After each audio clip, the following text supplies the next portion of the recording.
ಎಲ್ಲರಿಗೂ ನಮಸ್ಕಾರ. Welcome back to my channel. ಇವತ್ತಿನ ರೆಸಿಪಿ ಕರಾಚಿ ಹಲ್ವಾ. ಮಕ್ಕಳಿಗಂತೂ ತುಂಬಾ ಇಷ್ಟ ಆಗುವಂಥ, ಎಲ್ಲರಿಗೂ ಕೂಡ ತುಂಬಾ ಇಷ್ಟ ಈ ಹಲ್ವಾ. ಮನೆಯಲ್ಲೇ ತುಂಬಾ ಸಿಂಪಲ್ಲಾಗಿ ಕಡಿಮೆ ಇಂಗ್ರೀಡಿಯೆಂಟ್ಸ್ನ ಯೂಸ್ ಮಾಡ್ಕೊಳ್ಬೋದು. ಅಷ್ಟೇ ರುಚಿಯಾಗಿರುತ್ತೆ, ನೋಡೋದಕ್ಕೂ ಕೂಡ ಹಾಗೇನೇ ಇರುತ್ತೆ. ಇದನ್ನು ಹೇಗೆ ಮಾಡ್ಕೊಳ್ಳೋದು ಅಂತ ನೋಡೋಣ. ಮೊದಲಿಗೆ ಒಂದು ಮಿಕ್ಸಿಂಗ್ ಬೌಲ್ನ ಇಟ್ಕೊಂಡಿದ್ದೀನಿ. 1 ಕಪ್ನಷ್ಟು ಕಾರ್ನ್ಫ್ಲೋರ್ನ ತೊಗೊಂಡಿದ್ದೀನಿ. 2 ಕಪ್ನಷ್ಟು ನೀರು. 1 ಕಪ್ನಷ್ಟು ಕಾರ್ನ್ಫ್ಲೋರ್ಗೆ 2 ಕಪ್ನಷ್ಟು ನೀರನ್ನು ಸೇರಿಸಿ ಇದನ್ನು 1 ಗಂಟೆಲ್ದಂಗೆ ಮಿಕ್ಸ್ ಮಾಡಿಕೊಂಡು ಸೈಡ್ಗೆ ಇಟ್ಕೊಳ್ಳಿ. ನಂತರ ಒಂದು ಪ್ಯಾನ್ನ ಬಿಸಿ ಮಾಡಲಿಕ್ಕೆ ಇಟ್ಕೊಂಡು 1 ಕಪ್ನಷ್ಟು ಕಾರ್ನ್ಫ್ಲೋರ್ ಹಿಟ್ಟಿಗೆ 2 ಕಪ್ನಷ್ಟು ಸಕ್ಕರೆ, 1 ಕಪ್ನಷ್ಟು ನೀರು ಇಷ್ಟನ್ನು ಸೇರಿಸಿ ಇದನ್ನು ಮಿಕ್ಸ್ ಮಾಡ್ಕೊಳ್ತಾನೆ ಇರಿ. ಸಕ್ಕರೆ ಕರಗಿದ್ರೆ ಸಾಕು, ಪಾಕ ಬರಬೇಕು ಅಂತ ಏನಿಲ್ಲ. ಈ ರೀತಿ ಮಿಕ್ಸ್ ಮಾಡ್ಕೊಳ್ತಾ ಸಕ್ಕರೆನೆಲ್ಲ ಕಂಪ್ಲೀಟಾಗಿ ಕರಗಿಸ್ಕೊಳ್ಳಿ. ಸಕ್ಕರೆ ಕರಗಿದ್ದಾದಮೇಲೆ ನಾವು ಕಾರ್ನ್ಫ್ಲೋರ್ನ ಮಿಕ್ಸ್ ಮಾಡಿ ಇಟ್ಕೊಂಡಿದ್ವಲ್ಲ, ಅದನ್ನು ಇನ್ನೊಮ್ಮೆ ಚೆನ್ನಾಗಿ ಮಿಕ್ಸ್ ಮಾಡಿಕೊಂಡು ಇದರೊಳಗಡೆ ಹಾಕ್ಕೊಳ್ಬೇಕು. ನೋಡಿ, ಇದನ್ನು ಹಾಕ್ಕೊಳ್ಳುವಾಗ ಸಿಮ್ನಲ್ಲೇ ಇಟ್ಕೊಂಡು ಹಾಕ್ಕೊಳ್ಬೇಕು. ಐ ಫ್ಲೇಮ್, ಮೀಡಿಯಮ್ ಫ್ಲೇಮ್ನಲ್ಲಿ ಇಟ್ಕೊಂಡೆಲ್ಲ ಹಾಕ್ಕೊಳ್ಬೇಡಿ. ಮತ್ತು ಇದನ್ನು ಮಿಕ್ಸ್ ಮಾಡ್ಕೊಳ್ಳೋವಾಗ್ಲೂ ಕೂಡ ಸಿಮ್ನಲ್ಲೇ ಇಟ್ಕೊಂಡು ಇದನ್ನು ಮಿಕ್ಸ್ ಮಾಡ್ಕೊಳ್ಬೇಕು. ಮಿಕ್ಸ್ ಮಾಡ್ಕೊಳ್ತಾ ಕ್ರಮೇಣ ಇದು ಗಟ್ಟಿ ಆಗ್ತಾ ಬರ್ತಾ ಇರುತ್ತೆ. ನೀವು ನೋಡ್ತಾ ಇರ್ಬೋದು. ಈ ರೀತಿ ಒಂದು ಸರಿನೂ ಕೂಡ ಕೈ ಬಿಡ್ದಂಗೆ ಇದನ್ನು ಮಿಕ್ಸ್ ಮಾಡ್ಕೊಳ್ತಾನೇ ಇರಬೇಕು. ನೋಡಿ, ಈ ರೀತಿ ಮಿಕ್ಸ್ ಮಾಡ್ತಾ ಇದ್ದರೆ ಈ ರೀತಿ ಗಟ್ಟಿಯಾಗಿ ಬರ್ತಾ ಇರುತ್ತೆ.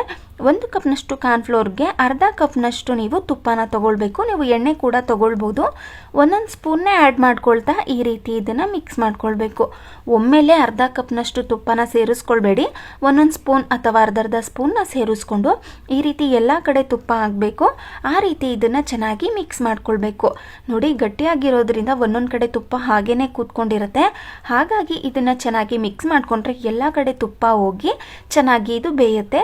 ಈ ಹಂತದಲ್ಲಿ ಇದಕ್ಕೆ ನಿಮಗೆ ಯಾವ ಫುಡ್ ಕಲರ್ ಬೇಕು ಆ ಫುಡ್ ಕಲರ್ನ ಸೇರಿಸಿ ಇದನ್ನು ಈ ರೀತಿ ಎಲ್ಲ ಹೊಂದ್ಕೊಳ್ಳೋ ಥರ ಮಿಕ್ಸ್ ಮಾಡ್ಕೊಳ್ಬೇಕು.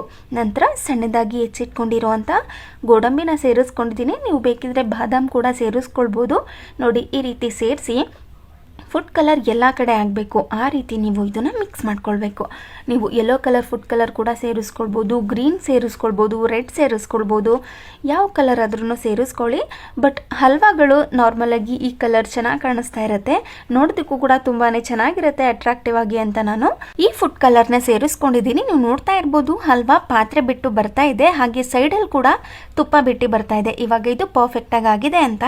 ನಂತರ ಒಂದು ತಟ್ಟೆಗೆ ಅರ್ಧ ಸ್ಪೂನಷ್ಟು ತುಪ್ಪನ ಹಾಕಿ ಇದನ್ನು ಈಕ್ವಲ್ ಆಗಿ ಸ್ಪ್ರೆಡ್ ಮಾಡ್ಕೊಳ್ಳಿ. ಸ್ಪ್ರೆಡ್ ಮಾಡ್ಕೊಂಡಿದ್ದಾದ್ಮೇಲೆ ನಾವು ರೆಡಿ ಮಾಡಿ ಇಟ್ಕೊಂಡಿರುವಂಥ ಹಲ್ವಾನ ಬಿಸಿ ಇರುವಾಗಲೇ ಈ ತಟ್ಟೆಗೆ ಹಾಕ್ಕೊಳ್ಬೇಕು. ಹಾಕಿದ್ದಾದ್ಮೇಲೆ ಈಕ್ವಲ್ ಆಗಿ ಇದನ್ನು ಸ್ಪ್ರೆಡ್ ಮಾಡ್ಕೊಳ್ಬೇಕು. ನೋಡಿ, ಈ ರೀತಿ ಸ್ಪೂನ್ ಅಥವಾ ಸೌಟಿಂದ ಇದನ್ನು ಚೆನ್ನಾಗಿ ಈ ರೀತಿ ಪ್ರೆಸ್ ಮಾಡ್ಕೊಳ್ತಾ ಈಕ್ವಲ್ ಆಗಿ ಸ್ಪ್ರೆಡ್ ಮಾಡ್ಕೊಳ್ಳಿ. ಮೇಲೆ ಸಣ್ಣದಾಗಿ ಹೆಚ್ಚಿಟ್ಕೊಂಡಿರುವಂಥ ಗೋಡಂಬಿನ ಹಾಕ್ಕೊಂಡಿದ್ದೀನಿ. ಮತ್ತು ಇದನ್ನು ಕಂಪ್ಲೀಟಾಗಿ ಕೂಲ್ ಆಗೋದಕ್ಕೆ ಬಿಟ್ಬಿಡಬೇಕು. ಏನಿಲ್ಲ ಅಂದ್ರೂ 2 ರಿಂದ 3 ಗಂಟೆಗಳ ಕಾಲನಾದ್ರೂ ಇದು ಕೂಲ್ ಆಗಬೇಕು. ಕೂಲ್ ಆಗಿದ್ದಾದಮೇಲೆ ಈ ರೀತಿ ತಟ್ಟೆನ ಟರ್ನ್ ಮಾಡಿದ್ರೆ ಈಸಿಯಾಗಿ ಅದು ತಟ್ಟೆಯಿಂದ ಬಂದ್ಬಿಡುತ್ತೆ. ಆನಂತರ ನಿಮಗೆ ಯಾವ ಶೇಪಲ್ಲಿ ಬೇಕು ಆ ಶೇಪಲ್ಲಿ ಇದನ್ನು ಕಟ್ ಮಾಡ್ಕೊಳ್ಬೋದು. ಚಾಕುವಿನಿಂದ ಕಟ್ ಮಾಡಿದ್ರೆ ಅದು ಈಸಿಯಾಗಿ ಕಟ್ ಆಗುತ್ತೆ. ನಿಮಗೆ ನಾನು ಮೊದಲೇ ಹೇಳ್ದಾಗೆ ಈಕ್ವಲ್ ಆಗಿ ಸ್ಪ್ರೆಡ್ ಮಾಡಿಕೊಂಡು ಈ ರೀತಿ ಕಟ್ ಮಾಡ್ಕೊಳ್ಳಿ. ತುಂಬಾ ಚೆನ್ನಾಗಿರುತ್ತೆ, ನೋಡೋದಕ್ಕೂ ಕೂಡ ತುಂಬಾ ಚೆನ್ನಾಗಿರುತ್ತೆ. ಟೇಸ್ಟ್ ಕೂಡ ನಿಮಗೆ ಹೊರಗಡೆ ಯಾವ ರೀತಿ ಸಿಗುತ್ತೋ ಅದೇ ರೀತಿಯಲ್ಲಿ ಇರುತ್ತೆ. ಒಮ್ಮೆ ಈ ರೀತಿ ಮನೆಯಲ್ಲಿ ಹಲ್ವಾನ ಟ್ರೈ ಮಾಡಿ ಹೇಗೆ ಬಂತು ಅಂತ ನನಗೆ ಕಮೆಂಟ್ ಮಾಡಿ ತಿಳಿಸಿ. ಇವತ್ತಿನ ರೆಸಿಪಿ ನಿಮಗೆ ಇಷ್ಟ ಆಗಿದೆ ಅಂತ ಅಂದ್ಕೊಳ್ತೀನಿ. ಇಷ್ಟ ಆಗಿದ್ರೆ ಲೈಕ್ ಮಾಡಿ, ಶೇರ್ ಮಾಡಿ, ಕಮೆಂಟ್ ಮಾಡಿ, ಹಾಗೆ ನನ್ನ ಚಾನಲ್ಗೆ ಸಬ್ಸ್ಕ್ರೈಬ್ ಮಾಡ್ಕೊಳ್ಳಿ. Thank you.